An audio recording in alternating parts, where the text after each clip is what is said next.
বাংলাদেশ ক্রিকেটের একটা বিষয়ে জানার আমার খুব আগ্রহ। বাংলাদেশ যখন আসলে কোনো দলের বিপক্ষে ম্যাচ খেলে, তখন এই যে ব্যাটিং অর্ডারটা অর্থাৎ কার পরে কে নামবে, এটা নির্ধারণ করা হয় কিভাবে?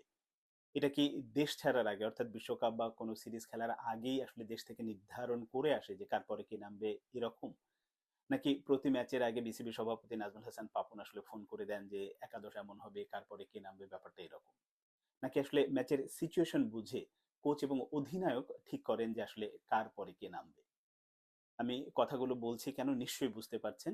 আফগানিস্তানের বিপক্ষে সুপার এইটের শেষ ম্যাচে যেটি খেললো, বাংলাদেশ হেরেছে শেষ পর্যন্ত, কিন্তু এই ম্যাচে কিন্তু বাংলাদেশের সামনে অনেক বড় একটা সুযোগ ছিল, অর্থাৎ ইতিহাস গড়ার সুযোগ ছিল যে বাংলাদেশ সেমিফাইনালে যেতে পারত।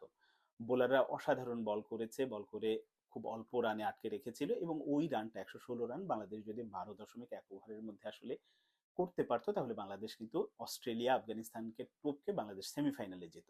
তো এরকম একটা সুযোগ যখন থাকে, তখন আসলে ব্যাটিং অর্ডার তো চেঞ্জ করতে হয়। আমরা দেখেছি, আমি একটু পুরনো মানুষ, আমি যদি সেই অনেক আগের কথা বলি, বাংলাদেশ যখন কেনিয়া বা অন্য দলগুলোর সাথে খেলতো, মাঝে মাঝে আমরা দেখতাম যে আসলে রফিক একজন স্পিনার ছিল, কিন্তু হার্ড হিটার, মানে ভালো ব্যাট করতে পারতো, অল্প বলে বেশি রান করতে পারতো। তো তাকে দিয়ে অনেক ম্যাচ ওপেন করা হয়েছে এবং বাংলাদেশ সফলতাও পেয়েছে। আমরা সম্প্রতি যদি আমরা দেখি, মিরাজকে দিয়েও ট্রাই করা হয়েছে ওপেনার। গত এশিয়া কাপে আমরা দেখেছি ওপেনিং এ মিরাজকে দিয়েও ট্রাই করা হয়েছে। এই বিষয়গুলো কম বেশি সফল হয়েছে এরকম, অর্থাৎ চেষ্টা করার যে তাগিদটা সেটা ছিল কিনা। হ্যাঁ, মানে এই ম্যাচে কিন্তু লিটন একটা ভালো শুরু এনে দিয়েছিল। লিটন বোঝা যাচ্ছিল বেশ কনফিডেন্টের সাথে খেলছে।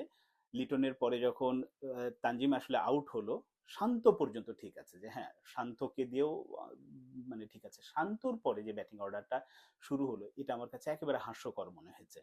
কারণ আমরা জানি যে আসলে ওই ১২.১ ওভারের মধ্যে এই রানটা করার জন্য খুব দ্রুত রানটা যদি আসলে তুলে ফেলা হয় ৬ বা ৭ ওভারের মধ্যে, তখন কিন্তু পরের দিকে যারা আছে অভিজ্ঞ, সেটা সাকিব বলি, মাহমুদুল্লাহ বলি বা অন্যরা বলি, এটা তারা এগিয়ে নিতে পারতো যদি তৌহিদ হৃদয়কে এগিয়ে আনা হতো। কিন্তু তা না করে সেই যে পুরোনো আমলের মানে মুখস্থ ব্যাটিং অর্ডার, সেভাবে আসলে কাজ চালানো হয়েছে।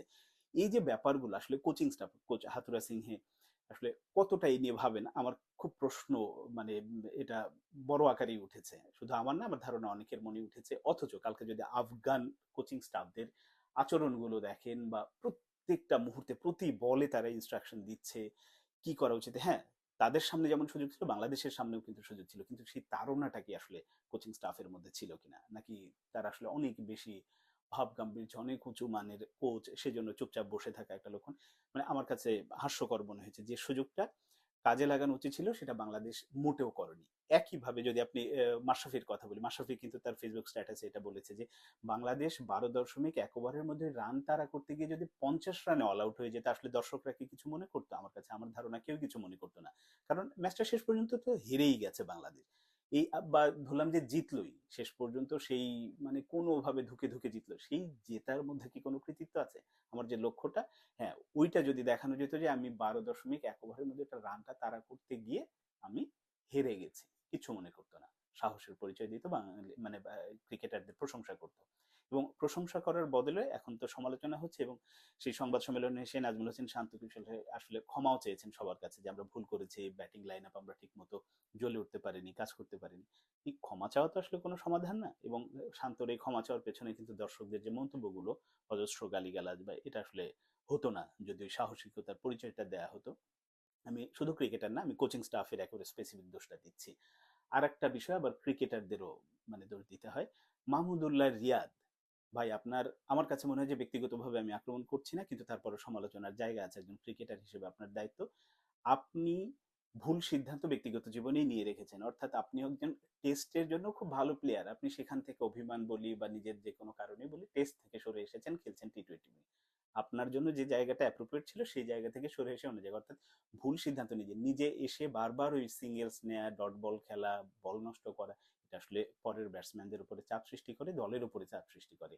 সাকিব আল হাসানের নিজেরও ভাববার সময় এসেছে যে আসলে আপনি কি করবেন, কারণ নিজেই বুঝে গেছেন যে আসলে সময়টা ভালো যাচ্ছে না, এই খারাপ সময় কাটিয়ে আবার ভালো সময় ফিরতে কতটা সময় নেবে বা সেটা আদৌ পারা সম্ভব হবে কিনা সব মিলে চিন্তার বিষয় আছে। তো ক্রিকেটাররা ব্যক্তিগত দু একজনের যেমন সিদ্ধান্ত নেওয়ার সময় এসে গেছে, আমার কাছে মনে হয়েছে একইভাবে বাংলাদেশের কোচিং স্টাফ নিয়ে বড়সড় আকারে প্রশ্ন উঠেছে এবং আসলেই কিন্তু এখন ক্রিকেট বোর্ডের ভাবা উচিত যে এই কোচ হাথুরা সিং এর সাফল্য আছে, বিভিন্ন রকম আছে, কিন্তু তারপরে বারবার কেন একই কোচের কাছে ফিরতে হবে, তাকে দিয়েই যে আসলে সবকিছু হবে তা না, অনেক রকম অপশন আছে।